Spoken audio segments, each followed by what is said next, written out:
친구를 원룸에 가둬둔 뒤 물고문 등의 가혹행위를 일삼다가 결국 죽음으로 몰고 간 혐의로 기소되었던 20대 친구 3명, 피고인 A, B, C는 중형을 선고받았습니다. 과연 어떻게 된 일일까요? 피고인 중 한 명인 A씨는 피해자와 3살 때부터 같은 어린이집을 다니고 중학교 3학년 때까지 교회를 같이 다닌 오래된 친구 사이였습니다. 군대에서 전역한 2020년 2월경부터는 주 2, 3회씩 꾸준히 만날 정도로 친밀했죠. 같은 시기에 피고인 B는 피고인 A를 통해 피해자를 알게 되었고 함께 어울리기 시작했습니다. 피해자와 피고인 A는 3살부터 알고 지낸 오래된 친구 사이라는 걸 알 수 있습니다.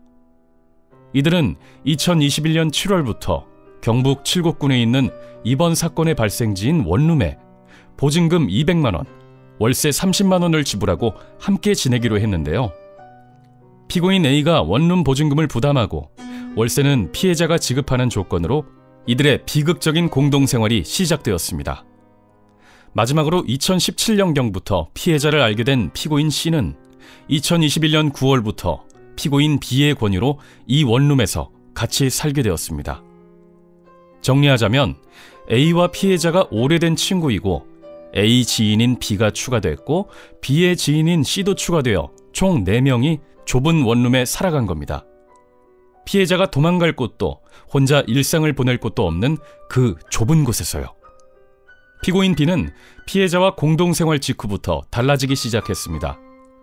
과거 피해자가 차량을 구입하며 대출받을 당시 연체료 20만 원과 기름값을 대신 지급했다는 이유로 계산한 60만 원의 채무와 고스톱 게임을 하며 피해자가 졌다는 이유로 부담하게 한 1,000만 원의 허위 채무를 이유로 악질적인 폭행이 시작된 겁니다. 매일 상습적으로 폭행하고 수갑을 채우는 등의 온갖 가혹행위를 일삼으며 피해자를 무너뜨렸는데요. 여기서 끝이 아닙니다. 피해자에게 이렇게 폭행을 가하면서도 밖에서 생활비를 벌어오고 집안일을 도맡아 하게끔 만들었습니다. 또한 피해자의 휴대전화와 체크카드 및 은행 계좌까지 피고인이 관리하며 심리적, 육체적 압박을 이어갔고 피고인 B의 허락 없이 과자를 먹거나 담배를 피울 수조차 없게 하는 등 피해자의 모든 일상생활을 통제했습니다. 피고인 B는 오랜 친구인 피고인 A와 나중에 합류한 피고인 C에게 피해자의 일상생활을 관리하는 사수 역할을 부여했고 피해자가 심부름이나 집안일을 제대로 못하는 경우 피해자를 폭행 통제하도록 하는 끔찍한 지시를 하기도 했습니다. 피고인 A씨와 C씨는 그 지시에 협조하면서 피해자에 대한 가혹행위에 동참했습니다. 목 부위를 발로 밟아 기절시키거나 철제 수갑을 채운 채 알루미늄 재질의 3단봉으로 때리고 강제로 싱크대 물속에 머리를 집어넣어 물고문까지 하는 등 피고인들은 정상적인 친구 사이에서는 상상할 수조차 없는 가혹행위를 이어갔는데요. 이들은 올해 2월부터는 아예 피해자가 밖으로 나가지 못하도록 수갑을 채운 채 가두고 폭행했으며 피해자는 3월 초부터 정상적인 의식이 없는 기아 상태로 방치되다 지난 3월 19일 중증 흉부 손상으로 응급실에서 세상을 떠났습니다. 재판부는 사망 당시 22세 청년이었던 피해자는 피고인들의 범행으로 짧은 생을 마감하게 됐을 뿐만 아니라 사망에 이르기까지 가혹행위를 당하면서 극심한 고통과 좌절감을 느꼈을 것으로 보인다고 설명하며 피고인 A에게는 징역 5년, 가혹행위를 주도했던 피고인 B에게는 징역 6년, 피고인 C에게는 징역 3년을 구형했습니다.